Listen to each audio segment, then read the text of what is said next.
ham turmush o'rtoqqa o'zini loyiq ko'rmaydi, yaxshi hayotga loyiq ko'rmaydi. Men deydi yaxshi hayotga loyiq emasman deb o'ylaydi. Ichida o'zi o'ylaydi. Sirtda hech kimni o'ylamaydi. Bu loyiq, yaxshi qanaqa deydi. Bu yaxshi emas qizlar, ajrashib ketaylik, turmush o'rtog'ida ayb, bunda ayb deydi. Lekin sizdan kechagi darsda tushuntirdim. Sizdan gers tarqalgandan keyin, men noloyiqman, yaxshi hayotga noloyiqman degan his tuyg'ungiz tarqalgandan keyin shu hayot sizga kelaveradi. Siz loyiqlikni oshirganingizda, travmalar bo'ldi. Qandaydir onangiz sizga yaxshi emas munosabatda bo'ldimi? Otangiz sizga yaxshi emas munosabatda bo'ldimi? Qandaydir bolalik og'riqlaringiz bormi? Ha, bor. Siz nimalardir bugun tushunyapsiz. Qaysidir travmalar orqali kasallikni, ajrimni hayotingizga tortib olganingizni tushundingiz. Yaxshi hayotni turmush o'rtoq bilan birga yashashlikni o'zingizga noloyiqlik ko'rgan ekansiz shuncha vaqtdan beri. Turmush o'rtog'ingiz chet elda yoki ishda yuradi ekan. Siz bugun shuni tushunib qoldingiz. Siz o'zingizdan gers tarqatishni, shu o'zingiz anglamagan holda atrofingizdan hammani quvib yuborganingizni, turmush o'rtog'ingizni quvib yuborganingizni tushunib qoldingiz. Endi siz buni turmush o'rtog'ingizga kelishib aytib olishingiz kerak. Tushunasizmi? Gaplashib olish kerak. Hozir ko'pchilik aytadiki, nimani aytay, uni aytay, buni aytay. Yo'q, bu har biringizning turmush o'rtog'ingizning fe'lini, atvorini siz tushunasiz. Xarakterini siz tushunasiz. Oldin siz yaxshilab his qilib oling. Bu hozirgi turgan holatingizga qanday qilib kelib qoldingiz? Qaysi og'riqingiz orqali kelib qoldingiz? His qildingiz, tushundingiz. Endi og'rig'im menga yaxshilikka bo'lgan ekan. Shu orqali o'zimni ochdim, maqsadlarga qadam qo'yishni ochdim, loyiqligimni ochdim, travmani, og'riqni yuk qilib ko'tarib yurganimni tushundim. Atrofimda insonlar o'zim sirtga ko'chirib yuborganimni tushundim. Endi bildim, angladim, tushundim. Hamma narsa mendan boshlanadi ekan. Dunyo mendan boshlanadi ekan. Endi men gaplashishni o'rganaman. Mas'uliyatni bo'ynimga olaman. Xo'p, shunaqa bola bo'lganman ekan. Qaysidir bir qismimda og'riq qolgan bo'lsa, men bola bo'lib, meni onam xafa qilgan, meni ukam xafa qilgan, meni qayerdir xafa qilgan deb, erkaklar xafa qilgan deb men bola bo'lib qolgan ekanman. Meni shunaqa travmalarim bor ekan deb men qaysidir bir qismimga ulanib qolib bola bo'lib yashayapman ekan. Endi men bugun tushundim. Bugun men ochildim. Bugun men ulg'aygan mas'uliyatli ayol bo'lyapman, tushunyapman. Mas'uliyatli inson bo'lyapman. Endi men turmush o'rtog'im bilan gaplashishni o'rganaman. Tushunasizmi? Bu mas'uliyatli insonning qadamlari. Qadamlar. Turmush o'rtog'ingizni qochirib yuborganingiz, boshqa yoqqa ketishiga sababchi bo'lganingiz, bu bolalik to'polonlaringiz bo'lgan. Bolacha bo'lib to'polonlik qilgansiz. U turmush o'rtog'iga bola kerak emas. U sizga ota bo'lib bera olmaydi, u sizga ona bo'lib bera olmaydi. Shu ichingizdan bola bo'lib turib, menga ber, menga yaxshi hayotni ber, otamdan olinmaganimni ber, onamdan olinmaganimni ber deganingiz uchun turmush o'rtog'ingiz chet elga yoki boshqa ishiga ketib qolavergan, qochib ketavergan. Bugun siz tushundingiz, hozir tushundingiz, bola bo'lganingizni. Endi aytasizki, oldin o'z gaplashib olasiz. Ha, men tushundim. Shuncha vaqtdan beri bolachalarday, yoshim masalan ko'pchilik 60 yoshda ham bola bo'lib qoladi. Ko'pchilik shunday bola bo'lib o'tib ketishi mumkin. Men masalan hozir 20 ga kirgan bo'lsam, 30 ga kirgan bo'lsam, 35 ga kirgan bo'lsam, 40 ga kirgan bo'lsam deb aytasizlar. Bola bo'lib yashagan ekanman. Ha, atrofimdagilardan otalikni talab qilman yoki agar erkak kishi bo'lsa aytadiki, ona bo'lishni talab qiladi. Endi men tushundim. Men katta inson bo'lishim kerak. Ichimdan mas'uliyatni, hayotimning mas'uliyatini o'zim olishim kerak. Endi men gaplashishni o'rganaman.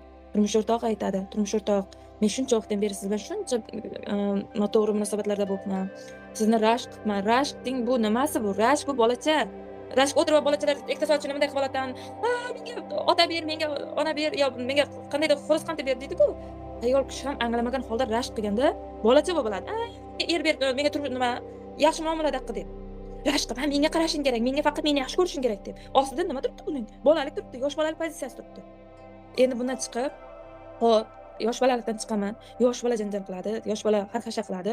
Endi men nima bo'laman? Mas'uliyatli bo'laman. Turmush o'rtog'im bilan gaplashaman.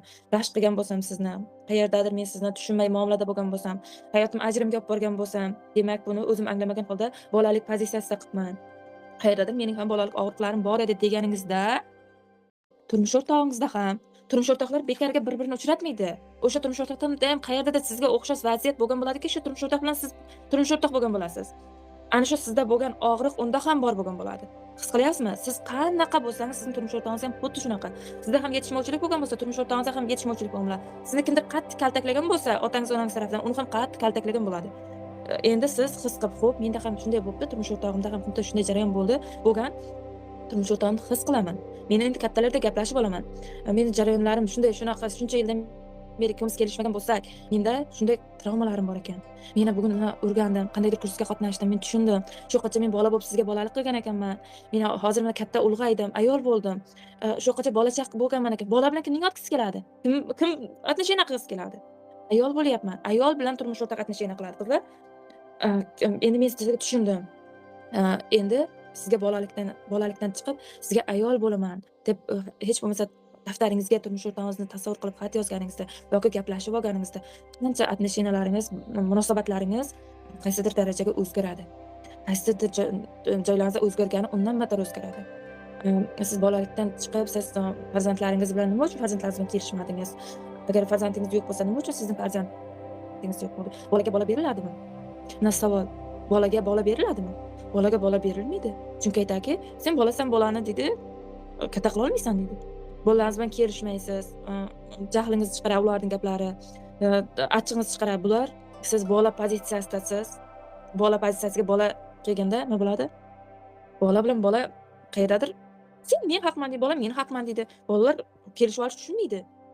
Shuning uchun bola bilan kelishmovchilik bo'lganmi, agar sizga hayotingizga farzand kirib kelmaganmi, mana shular siz bola pozitsiyasida qolib ketganingiz. Mana shu endi siz turmush o'rtog'ingiz bilan bola pozitsiyasidan chiqib, kattalardek gaplashib, ichingizdagi og'riqlarni tushuntirib berganingizda sizda обязательно tushunadi. Uning ham og'riqlariga ting ting deb ilib yuboradi. "Ha, sen ham turmush o'rtog'imda ham ayb bor ekan, u ham qiynalgan ekan" deb ildaydi deb siz ham ilib yotmang. "Ha, sizda ham og'riq bor ekan" deb. Prosta uni ham his qiling demoqchiman. Uning ham qalbi bor. Siz yig'laysiz, siz kimlarga aytasiz, mana psixolog bilan gaplashyapsiz. Ichingizda dardingiz dugonangizga aytasiz. Qayerdandir qiynayapti desa erkaklar ayta olmaydi. Kimga aytadi? Ichida his-tuyg'ularni kimga aytadi? Unga aytgan bo'ladiki, qizlar 5 qizib ketdim. 5 sekundda.